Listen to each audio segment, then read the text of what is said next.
कलयुग में ऐसा विधान है कि तुम सारे काम करो, लेकिन उन कामों को सच्चाई से, ईमानदारी से करो। अपने मन के अंदर किसी के प्रति द्वेष कपट ना रखो।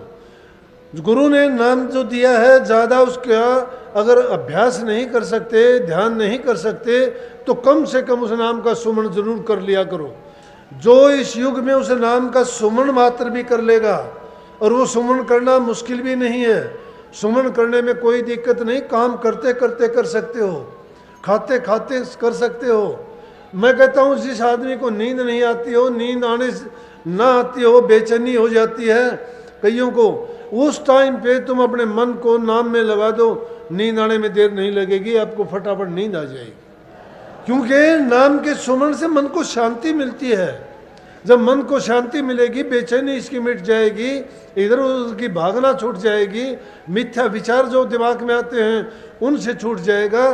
तो जो जो उस नाम का प्रभाव जमता चला जाएगा, वो छोटी चीज़ें हैं, काल और माया की चीज़ें, वो नाम को देख के भाग जाती हैं। नाम को सुन के तो यमदूत भाग जाते हैं। तो मन में उठने वाली कल्पनाएं क्या है, वो तो कुछ भी नहीं है।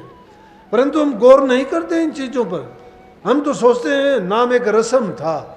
ये रस्म नहीं है, ये तमाशा नहीं है, ये मेला नहीं है। आप अपनी रूह को जगाया करो। जो बात आपके प्रति कही जाती है वो उनको अपनाया करो। जीवन में जब उतारोगे, ये जीवन बदल जाएगा आपका। कौन कहता है नहीं बदला?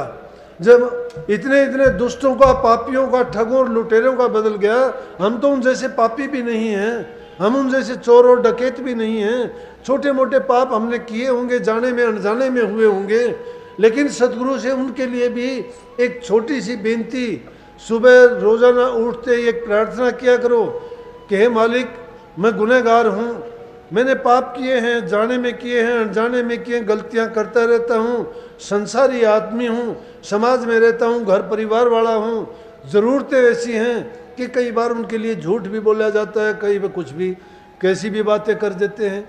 लेकिन उनका अगर हम पश्चाताप कर लेते हैं सच्चे मन से, और उस पश्चाताप के साथ नाम का सुमरण कर लेते हैं, तो इसी प्रकार से हमारा वो ठीक हो जाएगा। जैसे किसी घाव पर मलहम और दवाई लगाने से घाव भी भर जाता है और पीड़ा भी मिट जाती है। लेकिन गौर नहीं करते। परंतु इन बातों को सुन के अगर हम मिथ्या ही यूँ कह दें, किसी जैसे कोई एक दुकानदार था, रोजाना सत्संग सुनने के लिए चला जाता सत्संग में, और सत्संग सुन के रोजाना वापस आ जाता। तो उसको काफ़ी दिन ऐसे हो गए, कई वर्षों से लगातार उसका ये रूटीन था। तो एक बार क्या हुआ कि वो सत्संग में एक दिन जा नहीं सकता था, बीमार हो गया काफ़ी दिन। अपने लड़के से कहने लगा, बेटा कथा होती है और वहाँ मैं रोज़ाना जाया करता, लेकिन अब मैं बीमार होने के कारण उसमें नहीं जा सका। तो ऐसा करना कि कथा में आप चले जाइए कल। बोला कोई नहीं पिताजी, मैं चला जाऊँगा। लड़का चला गया, वो गया नहीं, उसकी जगह लड़का गया। कथा में दूसरे लोग बैठे थे रोज़ाना, बोले भाई तेरा पिताजी आया करता, वो क्यों नहीं आया? बोला जी उनको काफ़ी दिन से बुखार है। और वो कहने लगे, बेटा मेरी तबीयत ठीक नहीं है, कथा में आप चले जाना। बोला इसलिए मैं कथा में मेरे पिता की जगह आ गया। बोले अच्छा ठीक है भाई, बहुत अच्छी बात है, कथा में आना चाहिए, सुनना चाहिए। नौजवान बच्चों को अगर कथा और ये अच्छी शिक्षा मिल जाए, सत्संग मिल जाए, तो वो बुराइयों में नहीं जाएंगे, ये तो बहुत बड़ी बात है। तो एक आदमी रोज़ाना जो जाता है ना, उसको इतना ज़्यादा वो नहीं होता, वो इतनी गौर नहीं करता। वो तो सोचता है मैंने ये बातें तो सुन रखी हैं, इन बातों का तो मुझे पता ही है, क्या है इन बातों का। लेकिन जो नया आदमी जाता है वो उन पर गौर करता है, उस पर वो बातें उसके दिल पर चोट करती हैं। जिसके दिल पर चोट होती है उस बात को अपनाता है।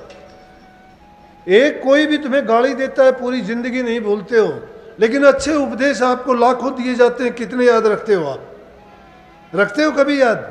दिल पे नहीं लगती। शारीरिक रूप से यहाँ बैठे होते हो, तुम्हारा विचार अब भी कहीं बाहर घूम रहा है, कोई कुछ सोचता है, कोई कुछ सोचता है। ये ना सोचना कि आप यहाँ सत्संग में ही बैठे हो, सत्संग में बैठे हो और मन में दूसरी बात आ जाए। नहीं, दूसरी बात जब नहीं आए तब सोच लेना कि सत्संग में बैठे बैठे भी अगर तुम्हारा ध्यान नहीं लग जाए तो मेरे पास आ जाना। मन को नहीं जोड़ते हो सत्संग में।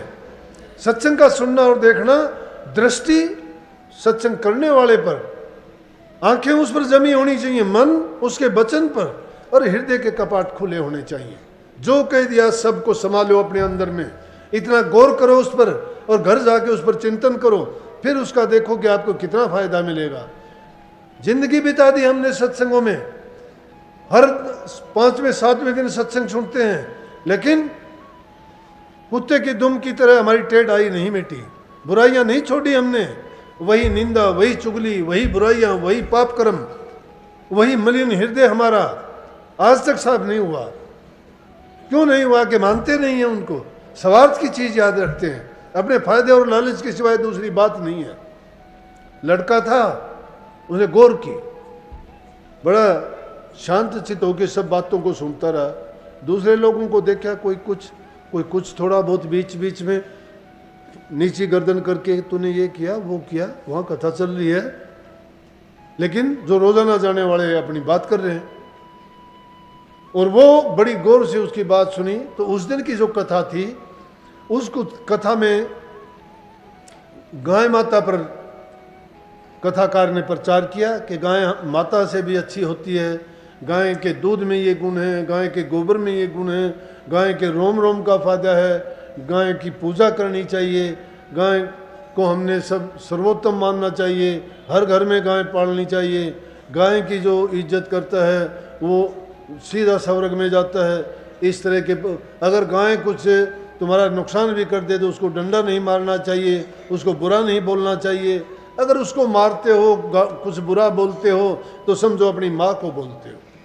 लड़के ने बड़ी गौर से सारी बातें हमने दिल में रख ली कि भाई कथाकार ने बात तो बहुत अच्छी बताई, हमें ये माननी चाहिए, करनी चाहिए। वाक्य में गाय हमारी माँ है, हमें दूध पिलाती है, बछड़े उसके हल जोतने के काम आते हैं, गोबर उसका पवित्र है, चौका लगाने के काम आता है, बच जाता है उसके उपले बनाते हैं, अग्नि जलाने के काम आता है, वो भी गोबर होता है तो खेतों में खाद का काम करता है, कितनी अच्छी फसल होती है।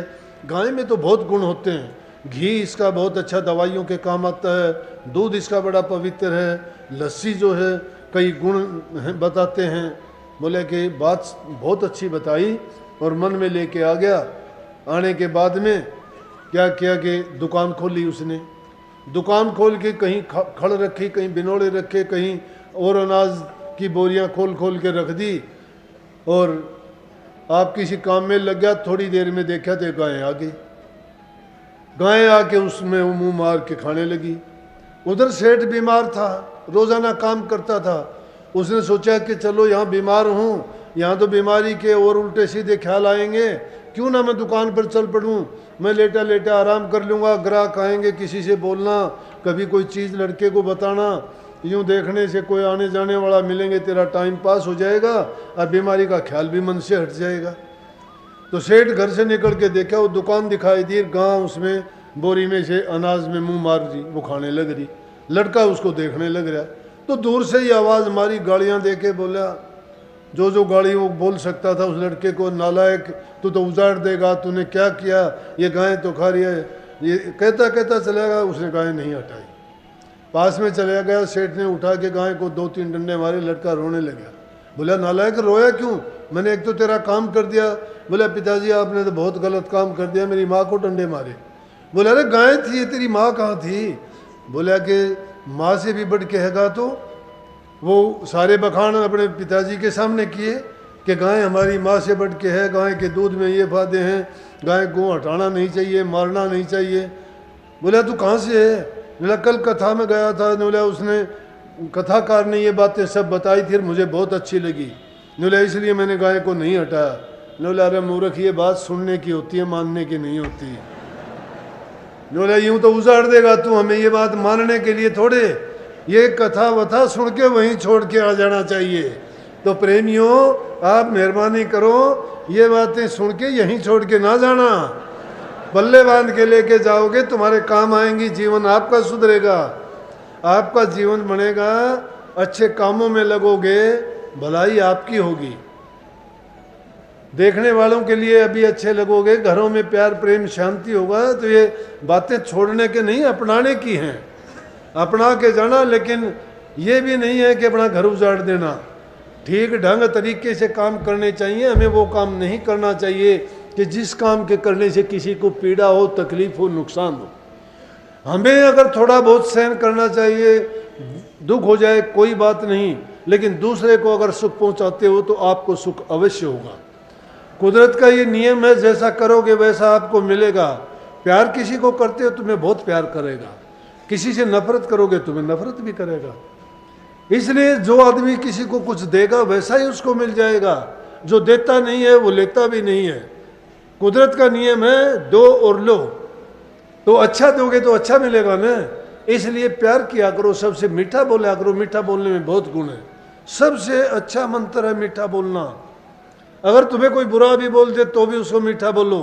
और महापुरुषों की तो बात होती है कि वो तो अपने लिए नहीं, दुनियादारों के लिए, उनके जीवन को बनाने के लिए, उनको संवारने सुधारने के लिए और उनके जीवन कल्याण करने के लिए ही दुनिया में आते हैं। इसलिए उनकी बात हमेशा हमारे लाभ के लिए होती हैं। तो उन बातों को सुन के अगर अपने जीवन में उतार लेंगे तो निश्चित रूप से हमें इस जीवन में भी सुख जीवन मिलेगा। और जब इसको छोड़ के जाएंगे तो अगर मुक्ति नहीं चाहते तो कोई बात नहीं, स्वर्ग बैकुंठ जिनके लिए दुनिया तड़पती है वो कोई मायने तो नहीं रखते, लेकिन वो तो तुम्हें वैसे ही मिल जाएंगे। यहीं इसी जीवन में देख लोगे उनको तो स्वर्ग जैसे सुख और आराम। तो इसलिए नाम से बढ़ के कोई चीज नहीं है। सारे काम करते रहो, लेकिन नाम को भी उसको एक मुख्य अंग बना के रोजाना उसके लिए कुछ ना टाइम जरूर निकालो। और ये नहीं है कि किस टाइम पे करो, नहीं, टाइम के पाबंद मत बनो, फिर तो घड़ी के गुलाम हो गए आप। टाइम के गुलाम ना बनो, जब भी आपको अवसर मिलता है उस टाइम पे। लेकिन दो टाइम हम अच्छे बताते हैं, एक तो ब्रह्म मुहूर्त का टाइम सुबह का। सुबह का टाइम यह है कि आदमी जब जल्दी उठ जाता है, उस टाइम में शांत वातावरण होता है, शोर शराबा नहीं होता और मन अच्छा लगता है। उस टाइम में ना दिन की थकान होती, ना कोई दूसरे नए विचार होते। और दिन की शुरुआत जब उस नाम से अच्छी हो जाएगी तो सारे काम अच्छे होंगे। इसलिए सुबह ब्रह्म मुहूर्त का टाइम संतों ने सबसे अच्छा बताया। एक शाम का टाइम, शाम का टाइम यह है कि सारा सब कुछ करने के बाद तब सब लोग सो जाते हैं। संत लोग उसको ज़्यादा करते हैं क्योंकि उनका काम यही है। गृहस्थियों के लिए तो इतना ही बहुत है कि वो अगर थोड़ा टाइम लगा के सुमन भी कर लें। और अगर जो काम से निवृत्त हैं, उनकी बड़ी शानी जिनकी उम्र हो गई है, उनको तो ज़्यादा से ज़्यादा काम करना चाहिए, उनको कोई काम ही नहीं है दूसरा। तो जो जो और सारे काम जो हमने कर लिए दुनियादारी के, उसका परिणाम भी देख लिया कि जैसे कर्म किए थे वैसे का परिणाम भी मिलता रहा। लेकिन अब वो काम करो कि जो सिर्फ निजी हमारे लिए, हमारी रूह के लिए है। और हमारी रूह के लिए वो काम होगा जो हम नाम के द्वारा सुमन करेंगे या उसका अभ्यास करेंगे या उसका चिंतन करेंगे। इसलिए ये दो टाइम तो निश्चित रूप से बताए गए हैं। बाकी नाम का सुमन तो कभी भी, चलते फिरते, उठते बैठते, खाते पीते, कोई भी काम करते हो, किसी काम में कोई बाधा रुकावट नहीं है, उसका सुमन करते जाओ। सफ़र करते हो, किसी से बात ही नहीं करना, मस्ती में उस नाम का सुमन करते रहोगे। बस अपने आप इस मन को कुछ दिन में ऐसी आदत पड़ जाएगी, उसके बिना रह ही नहीं सकोगे। किसी से बात करते रहोगे लेकिन मन में सुमन चलता रहेगा। कोई काम करते रहोगे, मन में सुमन होता रहेगा। क्यों होता रहेगा कि आदत जब पक जाती है, हैबिट बन जाती है वो, और वो हमारी प्रकृति होगी। प्रकृति में जब कोई चीज़ शुमार हो जाती है वो हमसे अभिन्न हो जाती है, अलग नहीं हो पाती हमारे से। इसलिए नाम को भी अपना एक अंग मान के, एक जरूरी काम मान के, नित्य प्रति का एक कर्म समझ के, वो सबसे बड़ी पूजा है, सबसे बड़ा यज्ञ है, सबसे बड़ा हवन है और सबसे बड़ा तीर्थ है। सब आए उस एक में, योग यज्ञ आचार सब आ गई इसमें। इसमें सारी चीजें आ गई नाम में। इसलिए नाम बहुत ऊंची चीज है।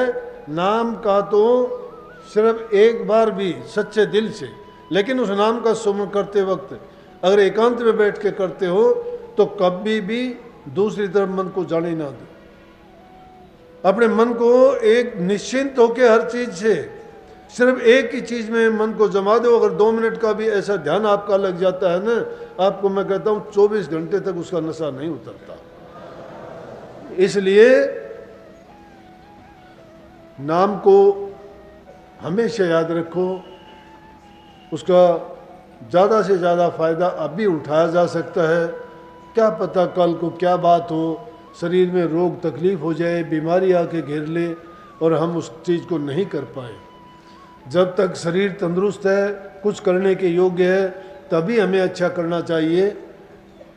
तो अब बहुत कुछ आपको बता दिया, ये आपकी मर्जी है कि कितना यहाँ छोड़ के जाओगे, कितना लेके जाओगे।